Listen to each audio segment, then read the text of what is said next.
It's Halloween, meaning that we're bringing our X-Files countdown to Halloween to a close with the Season 4 opener, Herrenvolk, which of course is German for Herrenvolk. We kick off with some poor schmuck who has to work on a utility pole only to get stung by a bee. And then... well, I think we all know where all those duplicate blonde kids came from.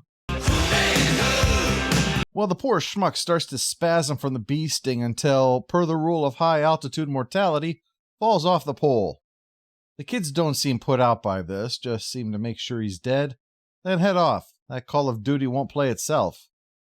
After the truth is out there, or this time it's everything dies, we repeat the end of the last episode and begin the escape from the alien bounty hunter.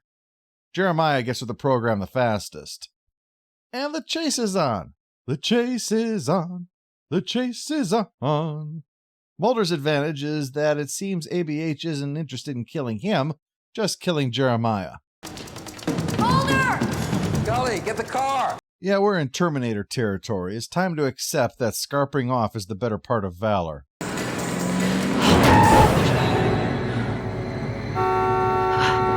All right, when the aliens get too close, just blast them with the horn. Just blast them with the horn, and yeah, they'll go. It's the only language they understand.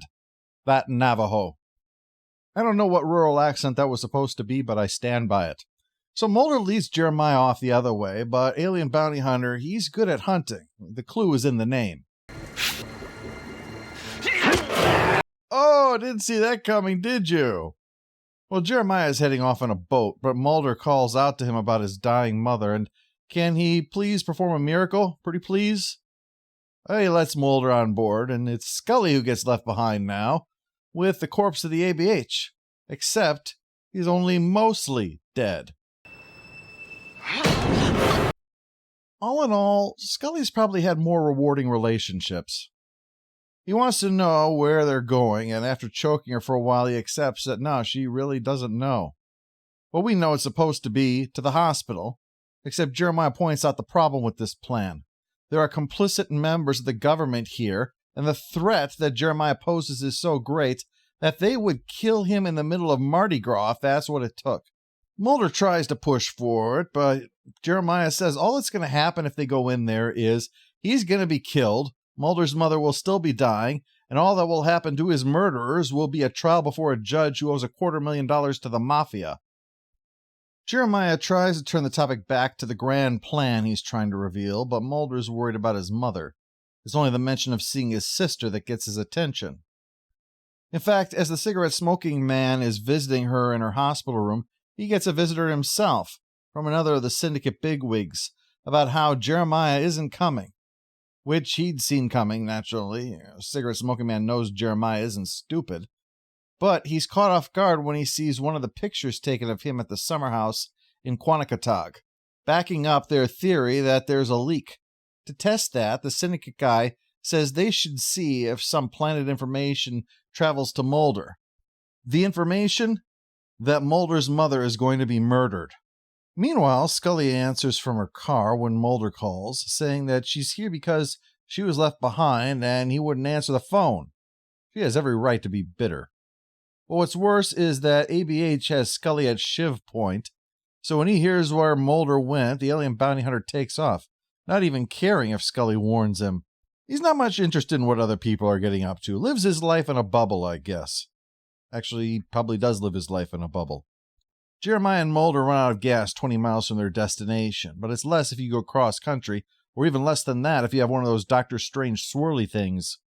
Meanwhile, Scully talks to Skinner, lying about not seeing Jeremiah, or what the agenda might be. Skinner mentions the duplicates thing, and that there's something weird about the work they do. There's a whole bunch of additional data in there, 70 gigs worth. That's a lot. It's not like there's cat videos in there or something. This is just sets of letters and numbers. This, you might note, is the guy who was looking at the forensics around Skinner getting shot back in Apocrypha. Anyway, Scully is going to look the data over in case there's a cat video hidden in there somewhere. Meanwhile, Mulder and Jeremiah come across utility pole guy's remains. I wouldn't touch the body, Mr. Mulder. You're not the boss of me, but we should move on. You're looking at the future, Mr. Mulder. Server farms. There's plants growing under those dark coverings for their pollen, but what's freaky is that working down there is Samantha, except like when she is a kid. Neither says anything, and Jeremiah explains she's just a drone. She can't speak. They're stationed here. They're part of an agrarian workforce. Works for Nestle, right? I knew it. There's no parents around. They take care of themselves, and they're all clones. While Mulder thinks on that, Scully, who apparently doesn't know about their recent fight, puts an X in Mulder's window. She spends the evening looking over the data until finally X actually arrives. I have information for him. A matter that would concern him greatly. Concern him how? Concerning his mother. I tapped that ass, and I had to wait in line to do it. He's passing along about her being in danger, but Scully wants to know about the code. Each combination starts with SEP. Smallpox Eradication Program, he says. But worry more about Mrs. Mulder than about this. Meanwhile, Jeremiah's found some gas, but Mulder insists on bringing one of Samantha clones along with them, because one thing that's sure to be fine is a grown man trying to smuggle a minor across the border. Well, who comes to crash this human trafficking in progress but the alien bounty hunter? The girl seems to grasp that they're running somewhere to hide, so she takes him to the apiary. Except Mulder is going to get killed if he's stung, and odds of that happening inside an apiary are pretty high. But he pours gasoline all over himself to keep the bees off him, or, in a pinch, to try to free Tibet. The ABH catches up and figures they went inside, but what he didn't count on was using the environment as a weapon. Sound strategy. Even the alien bounty hunter is hurting with a few thousand bees blaming him for this development, and the three head back out to, yes, to make a beeline for the car. Happy? Back in D.C., Scully goes to the forensics guy to explain that they were tracking smallpox vaccinations, with each recipient given an individual serial tag. She gives a meeting to explain this to Skinner and other bigwigs. They don't really see the audience for this. She says that this is some kind of chemical tag, this one taken from her own smallpox vaccination scar. Everyone's would be different. Case in point, forensic guys clearly has differences from hers. They're all being tagged and inventoried. Skinner takes her aside to ask Whiskey Tango Foxtrot, but it's interrupted by a call from Mulder. He says that we need an armed escort to bring him and Jeremiah Smith to his mother, along with a +1.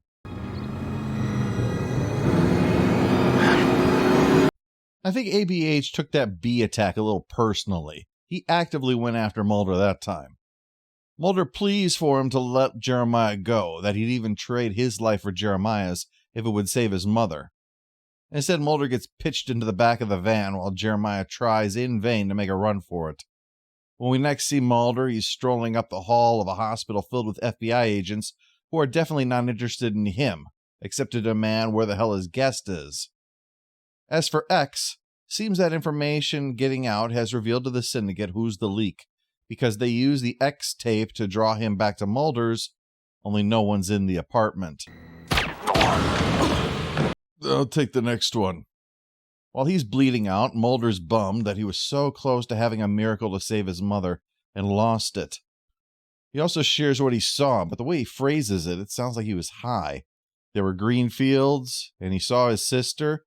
The whole thing should end with Buddha riding away on a penny farthing bicycle. While Mulder is talking about his trip, we see X crawling his way back to Mulder's apartment, writing in his own blood, SRSG. How long will we have to wait to find out what that means? Oh, not long at all. Well, the big shot can't speak to Mulder about what was up there. He gets a visit from... she's Amy from Walking Dead to me. I'm just going to stick with that.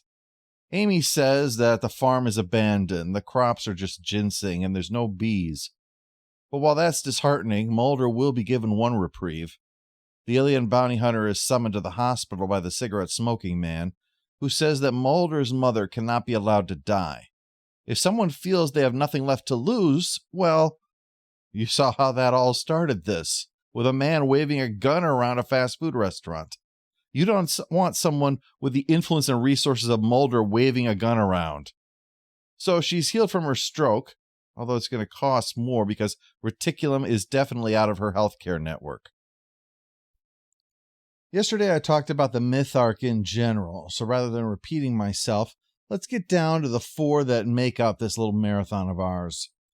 What we see in them is the power of concept and imagery over straightforward coherence. There's a great deal here that is very visually powerful. A pilot beating on the canopy of his fighter plane at the bottom of the sea. A mysterious stranger healing the dying. Mulder and Scully looking up inside a massive silo. An enormous walk-in apiary. A submarine running silent, to name but a few. One of the ways the X-Files got hold of people was this capacity to unify powerful images, even if they were sometimes with tenuous rationale. It's likely not a coincidence that Vince Gilligan went on to create Breaking Bad, which still stands as a monument to quality cinematography and television. The X-Files was arguably ahead of its time. The decision to try to make this feel like a globe-trotting multinational story is on display here as well. The show escapes the claustrophobic for the expansive, so that actual claustrophobic situations, like Krychek's entombment, feel all the more unsettling. Yes, there is the occasional struggle. The choice of Hong Kong was likely because they were already working with Vancouver's Chinatown area for hell money, even if ultimately we never really got the feel of Hong Kong except in name. But it feels like a case of the show choosing to aim for what it wanted and then scaling back if it must, rather than aiming for what would be reasonable and likely being diminished by it. What's also notable is that in both these cases, the second part's sufficiently delivered. I've noted that oftentimes shows are great for the enticing setup, but they don't quite stick the landing on resolution. But Herrenvolk feels like the big payoff to the slow burn that Talita Kume was. Indeed, while the season-ending cliffhanger was slower and more cerebral, the season 4 opener gave us payoff. Only the tagging subplot felt a little slow in it, but otherwise, it was notable for its step forward. What feels very important to note from these 4 episodes is that we see how important family is to Mulder, even more than his crusade for the truth. We know the drive to find his sister, of course, but it applies to his parents too. While he doesn't stop thinking about his extreme possibilities when his mother is not well, their only purpose is the possibility that they might be able to help her. Otherwise, they don't matter to him right now. Jeremiah Smith offers a tantalizing truth that Mulder has been desperate to gain. But all he wants is to heal his dying mother, and the only thing to divert him to the hidden truth is that it leads to his sister. Even things with Krychek stem from his wish to avenge his father's death, and he can barely restrain himself from doing so when he knows that revenge will rob him of something invaluable to his endeavor. Seeing that human connections overpower his obsession makes Mulder a better protagonist. While the audience has more of an interest in learning the truth than Mulder in those moments, the fact that he has this human drive makes him more than a cipher or vehicle, but a fully realized character. Likewise, giving Scully closure on the murder of her sister was a good choice. It would have been easy to let that go. She wasn't at all important to the show, only a sign of how ruthless the conspiracy was. Scully's reaction to it all from the beginning shows someone who struggles with the injustice, yet doesn't allow it to spiral into obsession. She is passionate and outraged, but they are both consistent with her character, and yet also are a peek to the wiring beneath her controlled exterior. Scully's previous role in the myth arc was defined by the need for it to bend around Gillian Anderson's pregnancy, which, while consistent with UFO folklore, puts her in a passive victim role. It risks defining Scully by her victimhood, which is not helped by some of the ways the Monster of the Week puts her in danger. Scully needs to be a partner and not a sidekick for this to work, which is why it's great that Piper Maru and Apocrypha gave her such agency, both in hunting down and bringing in her sister's killer, and with the way that she took charge in the aftermath of Skinner's near murder. While these aren't the greatest episodes of the show, or even the myth arc itself, these episodes did do a good job of giving the entire thing a sense of scope to it, and that we were seeing a bit more. There's a sense of progression to it, which is vital to avoid the Lost situation where it just seems like you're spinning your wheels. The reason for that is that even though I don't think they knew where they were going, they did a sufficient job of convincing the audience that they actually did. And that gives the audience confidence that the story is going to pay off in the end. That's not an unimportant thing. Remember, this is starting season 4. The audience needs to be shown, hey, there is going to be a reward for you sticking around. There's going to be answers for you. Maybe not the answers to everything, maybe even more questions than answers. But there is going to nevertheless be something to show for all of this. It helps to keep the show alive, to convince the audience that they should stick around and see where it's going, even if nobody actually knows where that is.